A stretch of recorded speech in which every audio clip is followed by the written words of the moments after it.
नमस्कार, जय जोहार। आइए चलते हैं झारखंड की ताज़ा खबरों की ओर। लेकिन उससे पहले दोस्तों, अगर आपने अभी तक इस चैनल को सब्सक्राइब नहीं किया तो कर ले, जिससे कि आपको झारखंड की ताज़ा और महत्वपूर्ण खबर रोजाना मिलती रहे।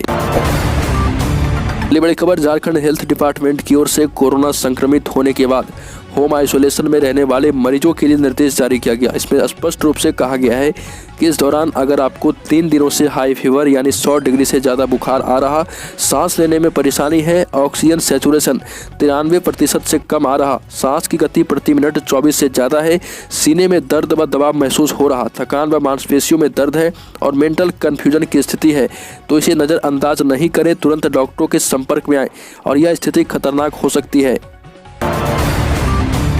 झारखंड के 100 सैंपल में 6 संक्रमित मिल रहे। 24 घंटे में कोरोना के 3704 नए संक्रमित मिले। हेल्थ सेक्रेटरी मनरेगा आयुक्त आरएमसी भी हुए पॉजिटिव। झारखंड में 62,069 सैंपल की जांच हुई, जिसमें 3704 पॉजिटिव मिले हैं। इसके साथ ही राज्य में संक्रमण दर बढ़कर 5.96% पर पहुंच गया है, यानी हर 100 सैंपल में करीब 6 लोग संक्रमित मिल रहे। राज्य में सबसे ज़्यादा 1309 मामले रांची जिले में है। यहाँ संक्रमण दर बढ़कर 12.34% पर पहुंच गया। झारखंड के स्वास्थ्य विभाग के अपर मुख्य सचिव अरुण कुमार सिंह, मनरेगा आयुक्त राजेश्वरी बी और रांची नगर आयुक्त मुकेश कुमार भी कोरोना की चपेट में आए।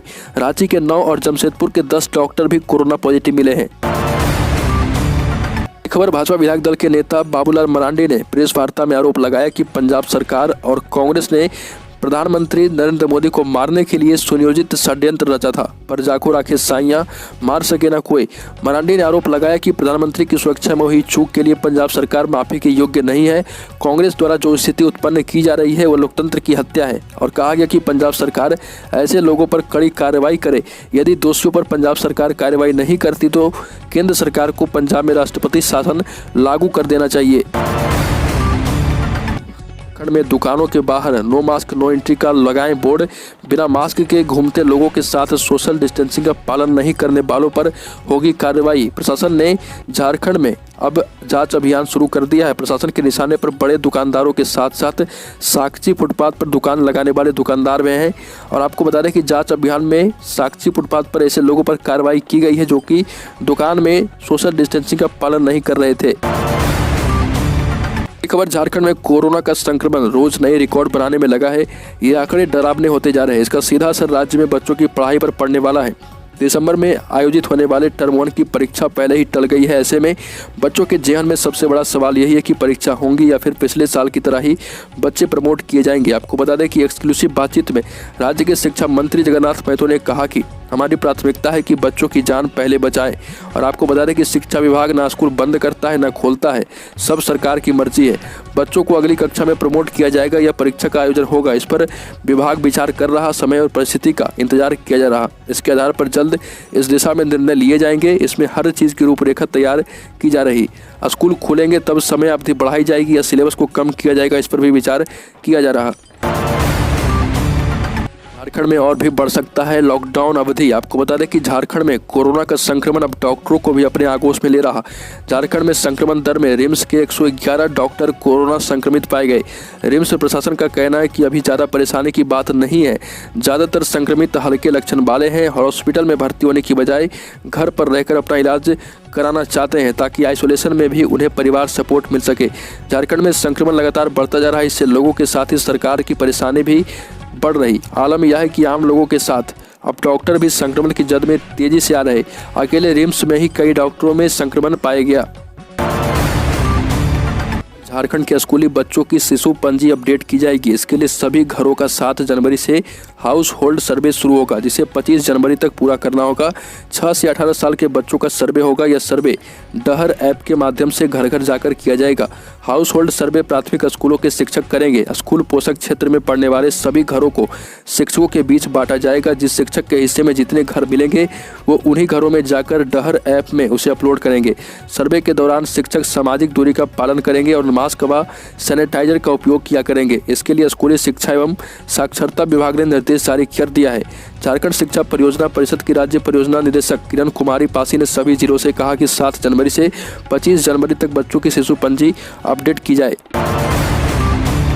खबर जमशेदपुर में हुआ कम्युनिटी स्प्रेड। जमशेदपुर में कोरोना बेकाबू हो चुका है। आपको बता दें कि थर्ड वेव के दौरान पहली बार जिले में 6.59% पॉजिटिविटी रेट से संक्रमित मिले। एक्सपर्ट के अनुसार किसी बीमारी की पॉजिटिविटी रेट 5 से ऊपर होना खतरे की घंटी है। सेकेंड वेव में 14 अप्रैल को 2287 एक्टिव केस थे, लेकिन थर्ड वेव में 7 दिन में ही एक्टिव केस का आंकड़ा 2251 पहुंच गया।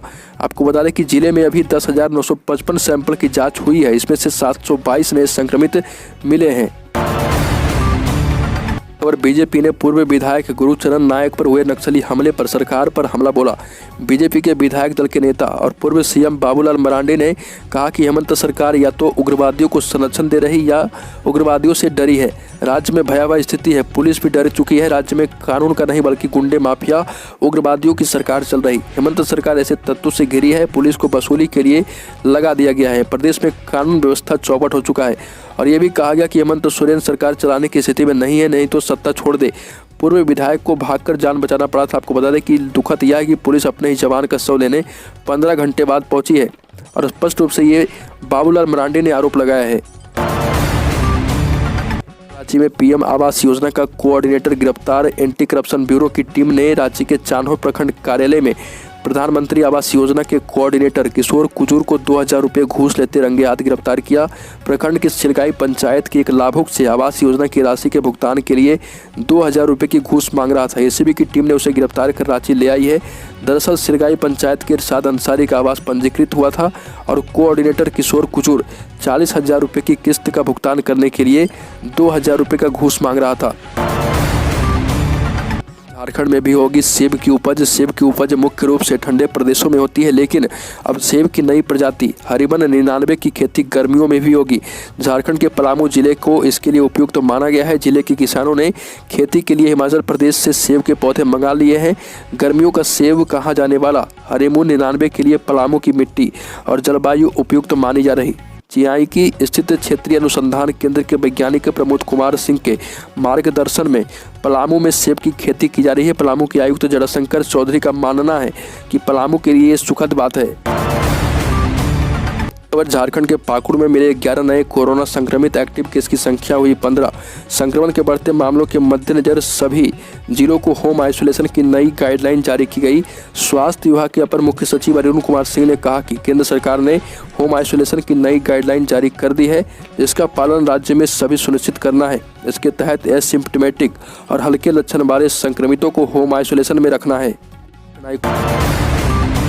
कोर्ट के जस्टिस राजेश शंकर की अदालत में दुमका जिले में कनीय अभियंता की नियुक्ति के लिए दोबारा परीक्षा लिए जाने को लेकर दाखिल याचिका पर सुनवाई हुई। सुनवाई के बाद अदालत ने इस मामले में राज्य सरकार से जवाब मांगा। इस मामले में फरवरी माह में सुनवाई होगी। इस संबंध में सुलेयाम मरांडी सहित अन्य की ओर से हाईकोर्ट में याचिका दाखिल की गई। सुनवाई के दौरान प्रार्थी के अधिवक्ता अमृतांश वत्स ने अदालत को बताया कि जिला स्तर पर 20 कनीय अभियंता की नियुक्ति के लिए विज्ञापन निकाला गया था। जेपीएससी मामले में 13 को होगी सुनवाई। ओएमआर सीट में गड़बड़ी का मामला है। झारखंड हाईकोर्ट के जस्टिस डॉक्टर एस एन पाठक की अदालत में 7वीं जेपीएससी परीक्षा को लेकर दाखिल याचिका पर सुनवाई हुई। अदालत ने इस मामले में विस्तृत सुनवाई के लिए 13 जनवरी की तिथि निर्धारित की है। इस मामले को लेकर ईसा प्राची सिन्हा तिर्की की ओर से हाईकोर्ट में याचिका दाखिल की गई थी। झारखंड में गणतंत्र दिवस पर प्रभात फेरी निकालने पर पाबंदी। बन्ना गुप्ता स्वास्थ्य मंत्री जो है झारखंड के झंडोत्तोलन करेंगे। बढ़ते संक्रमण के मद्देनजर जिला प्रशासन ने इस साल गणतंत्र दिवस के दिन बच्चों की प्रभात फेरी निकालने पर पाबंदी लगा दी है। प्रशासनिक स्तर पर गोपाल मैदान में आयोजित होने वाले जिला स्तरीय समारोह की तैयारी भी शुरू कर दी गई। तैयारी के सिलसिले में उपायुक्त डीसी ने कहा कि गोपाल मैदान में आयोजित समारोह में शामिल होने वाले सभी लोग अनिवार्य रूप से मास्क पहनेंगे एवं सोशल डिस्टेंसिंग का पालन करेंगे। यात्रा के लिए पासपोर्ट पाने की तैयारी कर रहे भारतीयों के लिए अच्छी खबर है। ऐसे लोगों को जल्द ही चिप वाले ई पासपोर्ट मिल सकते हैं। इनमें पासपोर्ट धारक का सुरक्षित बायोमेट्रिक डेटा स्टोर होगा। और आपको बता दें कि पासपोर्ट की जालसाजी रोकने के लिए यात्रियों की इमिग्रेशन की प्रक्रिया को आसान बनाने के लिए फैसला लिया गया है। इस मामले में विदेश मंत्रालय संसद में कह चुका है कि नागरिकों को उन्नत सुरक्षा विशेषताओं में वाली चिप समर्थित ई पासपोर्ट जारी करने की योजना पहले ही बन चुकी है। 26 जनवरी गणतंत्र दिवस समारोह अद्भुत और अभूतपूर्व होने जा रहा। आज़ादी के 75वें वर्ष में हो रहे इस समारोह की सबसे बड़ी खासियत परेड का आयोजन नई राजपथ पर होना है। सेंट्रल विस्टा प्रोजेक्ट के तहत विजय चौक से इंडिया गेट तक राजपथ पर पुनर्विकास के काम हो रहे, जो कि अंतिम चरण में है।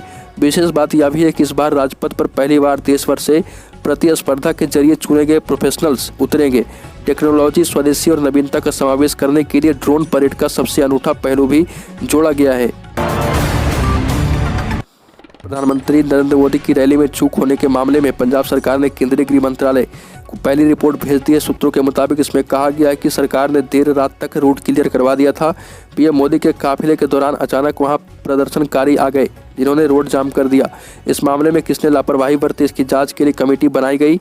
वहीं सूत्रों के मुताबिक केंद्र सरकार पंजाब पुलिस के अफसरों पर कार्रवाई कर सकती है और दिल्ली तलब कर सकता है। इसके लिए एसपीजी एक्ट के उस सेक्शन पर विचार किया जा रहा है जिसमें पीएम की सुरक्षा का जिम्मा राज्य की पुलिस का होता है। का एक बड़ा कूटनीतिक झूठ सामने आया। नए साल पर उसने दुनिया भर में आक्रामक डिप्लोमेसी की धौंस दिखाने के लिए गलवान घाटी में चीनी झंडा फहराने का समारोह दिखाया था। पाकिस्तानी खुफिया एजेंसी आईएसआई के बदनाम आईसीएपीआर ने उसे बढ़ावा दिया। रक्षा सूत्रों ने बताया कि इस समारोह का फर्जी वीडियो तैयार कराया गया था और इसके लिए चीन की कम्युनिस्ट पार्टी ने चीनी एक्टर बू जिंग और उनकी पत्नी सी नान से एक्टिंग कराई थी। चीनी सोशल मीडिया प्लेटफॉर्म वेबो से भी इसकी पुष्टि हो गई है। पता चला है कि चीन ने गलवान नदी से करीब 28 किलोमीटर पीछे शूटिंग अक्साई चीन में की थी। तो दोस्तों, झारखंड की ताज़ा खबरों में अभी के लिए इतना ही। अगर आपने अभी तक इस चैनल को सब्सक्राइब नहीं किया तो कर लें, जिससे कि आपको झारखंड की ताज़ा खबर रोजाना मिलती रहे।